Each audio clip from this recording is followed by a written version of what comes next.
uri umwarimu w'ibanze w'umwana wawe. Zirikana buri gihe ko ari wowe mwarimu w'ibanze w'umwana wawe, kuko umwana wawe abona urumuri akumva n'amajwi na mbere y'uko avuka. Kuva akivuka, umwana wawe ashobora kureba nta shiti ibintu, kumva ibimukozeho ndetse no kumva amajwi.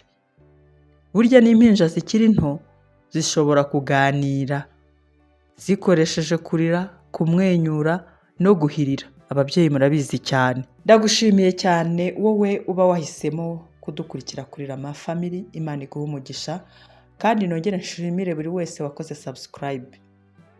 Ni ukuri muri abaterankunga bacu, kandi nizere ko n'ibi biganiro mujya mubiha abandi babyeyi kugira ngo bagire aya makuru. Abana benshi batangira kumva ubusobanuro bw'amagambo atari make mbere y'uko bamenya no kuvuga.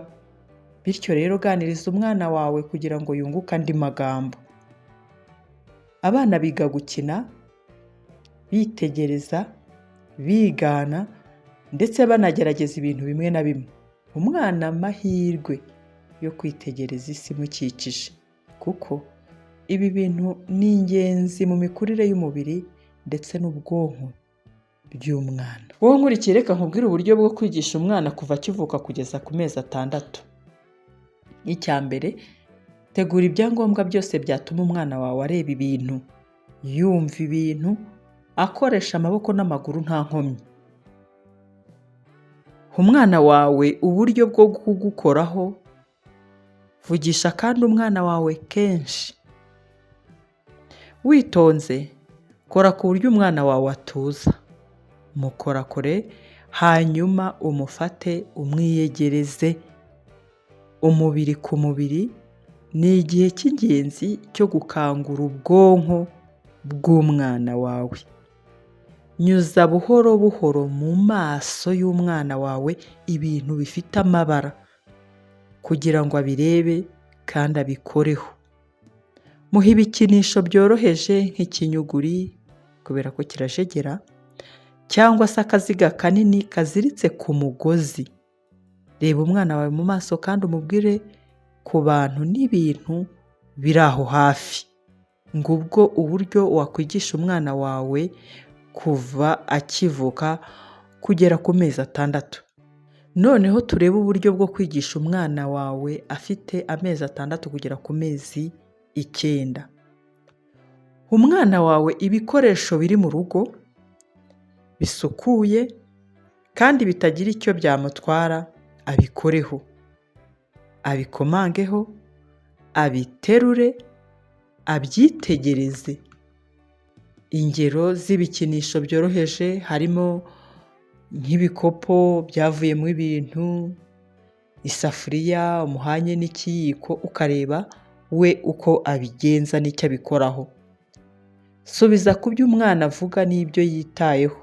Muhamagare mu izina rye maze urebe igisubizo cye. Guhamagara umwana kenshi mu izina rye burya ageraho akarimenya. Iyo utabikoze ntabwo yazamenya ko yitwa kanaka.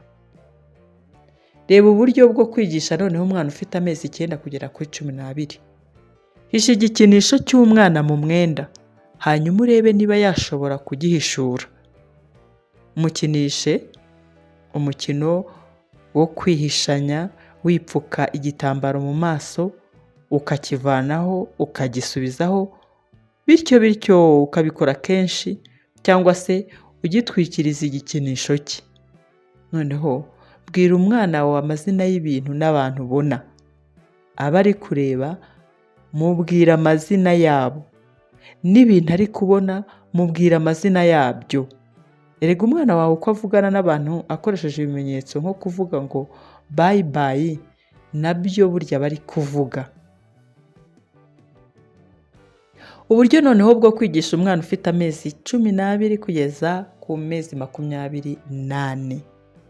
Umwana wawe ibintu yagera ku bindi, ibyo yabasha gupanga, bya bindi nigeze mbabwira byitwa puzzle, abishyira mu kintu anabivanamo. Urugero wenda rw'igikinisho cyoroheje ni nk'igikombe cyuzuyemo utwuma dufata imyenda ku mugozi banikaho. ukagenda utumuha akagenda atugerekeranya wenda akurikije amabara yatwo, cyangwa se akabigerageza ukareba wowe gusa uko abigenza. Igihe uri kugaburira umwana wawe mubaza ibara ry'ibiribwa muri kurya, ujye ubimubaza kabone n'ubwo wabimubaza uyu munsi ukabona biramunaniye arabitsinzwe, ariko ejo uzongere ubimubaze, kandi numara kubimubaza uzongere ubisubiremo nawe abimenye. Bwira umwana wawe udukuru buri munsi, ibi bizatuma yiga kumva no kumenya amagambo mashyashya. Musomere ibitabo byoroheje kandi mufatanye kureba amashusho mu gitabo. Ereka umwana wawe urukundo, muvugishe umunsi wose kandi umwereke urugwiro igihe umugaburira. Abana bose batitawe ku byo bakeneye by'umwihariko cyangwa ibihe barimo, bagomba kugaragarizwa urugwiro kandi ugakina nabo. Ku mwana ufite ubumuga bw'ingingo bisaba kwitonderwa kandi akitabwaho. Nsoza kandi nanashimira buri wese wakurikiye iki kiganiro, nizera ko uzagisangiza n'abandi. Reka nkwibutse ko abana bose hatitawe ku byo bakeneye by'umwihariko cyangwa ibihe barimo, burya bagomba kugaragarizwa urugwiro kandi ugakina nabo. Ku mwana ufite ubumuga bw'ingingo byo bisaba kwitonderwa kandi akitabwaho by'umwihariko, kuko nawe akeneye urukundo, akeneye kwitabwaho, akeneye kwerekwa ko ari umwana nk'abandi. Ndagushimiye.